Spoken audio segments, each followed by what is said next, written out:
नमस्कार मित्रांनो, आपण आज बनवणार खारं वांग. ते एकदम टेस्टी आणि एकदम चमचमीत असं खारं वांग बनवणार आहोत. त्यासाठी आपण लागणारा मसाला: टमाटे 2 टमाटे घेतले आहे, खोबऱ्याचे अर्धी वाटी घेतले आहे, हिरव्या मिरच्या घेतल्या आहे, थोड्या लसूण घेतला आहे आणि 2 कांदे बारीक चिरून घेतले आहे आणि थोडे धने घेतले आहे आणि आल्याचा एक तुकडा घेतला आहे 1 इंचाचा. तर आपण आता पुढच्या स्टेपला जाऊया.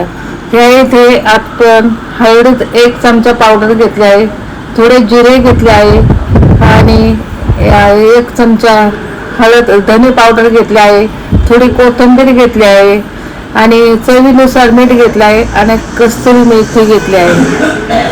तर आपण प्रथम अर्धा किलो वांगे घेतले, ते चांगले स्वच्छ धुवून चिरून त्याच्यामध्ये मीठ भरलेलं आहे. आणि आता आपली पुढची स्टेप बघूया.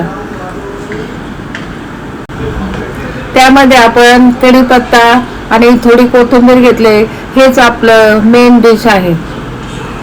त्याच्यानंतर आपण कढईमध्ये 2 कांदे, हिरव्या मिरच्या, टमाटे.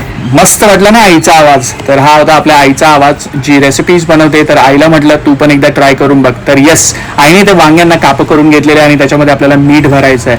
तर यस, आईला म्हटलं की तुझा पण आवाज देऊन बघ, कसा तुझा एक्सपिरियन्स आहे. आणि जरूर या व्हिडिओवरती तुम्ही कमेंट करा. तुमचे व्हिडिओजवरती लाईक आणि व्ह्यूज आपल्याला भरपूर मोटिवेशन देतात, तर सपोर्ट करा. आणि यस, आणि आत्तापर्यंत जो सपोर्ट दिलेला आहे याबद्दल आम्ही तुमचे अत्यंत आभारी आहोत. इकडे आपण वांग्यांमध्ये आता मसाले तर भरून घेणार आहोत. तर तो मसाल्याला प्रिपरेशन म्हणून हे बघा आपण फ्राय करून घेतलेले आहेत हे सर्व इन्ग्रेडियंट्स. आता ह्याला मिक्सरमधून काढून घ्यायचं. तर हा आपला मसाला तयार झालेला आहे, तुम्ही बघू शकता. थिकनेस आणि ग्रेव्ही आपली जी रस्सा भाजी बनणार आहे त्यासाठी ही ग्रेव्ही तयार झालेली आहे. मस्तपैकी हा मसाला आपल्याला वापरायचा आहे. तर इकडे काय केलेलं आहे, 2 चमचे तेल, 2 ते 3 चमचे तेल कडकडून कढईमध्ये तापू दिले आहे. त्याच्यामध्ये आपण टाकलेला आहे कढीपत्ता आणि त्याच्यानंतर इकडे ऍड केलेले आहेत जिरे. आणि आपली सर्वात इम्पॉर्टंट स्टेप म्हणजे ज्या वांग्यांमध्ये आपण मीठ भरले आहे त्या वांग्यात आपण वाटणही भरायचं आहे. तर आईने तेच केलेलं आहे. मिक्सरमधून जे काढलेलं वाटण होतं ते आपण हे वाटण आपल्या वांग्यांमध्ये ऍड केलेलं आहे. तर तुम्ही बघू शकता मस्त असे गच्च असे भरलेले आहेत मसाल्यांनी वांगी. तर खाण्यालाही तेवढीच टेस्ट लागणार आहे. आणि जो उरलेला मसाला होता तो आपण आपल्या कढईमध्ये टाकून दिलेला आहे, जेणेकरून आपल्या ग्रेव्हीला थोडीशी थिकनेस येईल, थोडीशी बॉडी येईल, थोडीशी ग्रेव्ही आपली मस्तपैकी घट्ट होईल. तर भाकरी बरोबर, भाताबरोबर, चपाती बरोबर खायला चुरून मुरून मस्तपैकी मस्त अशी बोलतात ना की टेस्टी लागेल.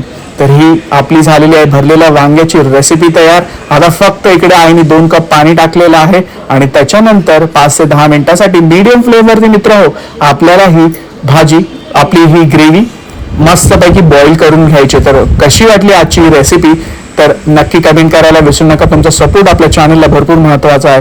तर इकडे आईने एंड प्रोडक्ट मध्ये टाकलेलं आहे कसुरी मेथी. तर मस्तपैकी रेडी झालेली आहे. आता ही काय करू द्यायची आहे, मस्तपैकी आता ह्याचं बॉईल झालेलं आहे, वांगे शिजलेले आहेत, करी चांगली तयार झालेली आहे. तर आपण ते एका डिश मधून साईडला काढून घेऊया. तर इकडे तेच केलेलं आहे आईने. वांगे बघा किती सुंदर असे शिजलेले आहेत. मसाला विथ ग्रेव्ही तर्री आलेली आहे. एकदम खाण्यासाठी एकदम बोलतात ना की भूक लागलेली आहे. तर इकडे कोथिंबीरही ऍड केलेली आहे. एकदम रेस्टॉरंट स्टाईल गावरान पद्धतीने आपली ही भरलेली वांगीची रेसिपी तयार झालेली आहे मित्रांनो. तर अशा पद्धतीने तुमच्या घरी तुम्ही रेसिपी करायला विसरू नका. तुमचा सपोर्ट मुंबईकर आई चॅनलला लाईक, शेअर, सबस्क्राईब करायला विसरू नका, कारण की तुमच्या सपोर्टमुळेच आपलं चॅनल मॉनिटाईज झालं आणि सक्सेसफुल झालेलं आहे. तर असा सपोर्ट करायचा आहे एका महाराष्ट्रीयन चॅनलला. तर ही रेसिपी तुमच्या घरी नक्की करून बघा आणि तुमच्या घरच्यांची शाबासकी मिळवायला विसरू नका. अशा नवीन व्हिडिओसाठी सपोर्ट करा.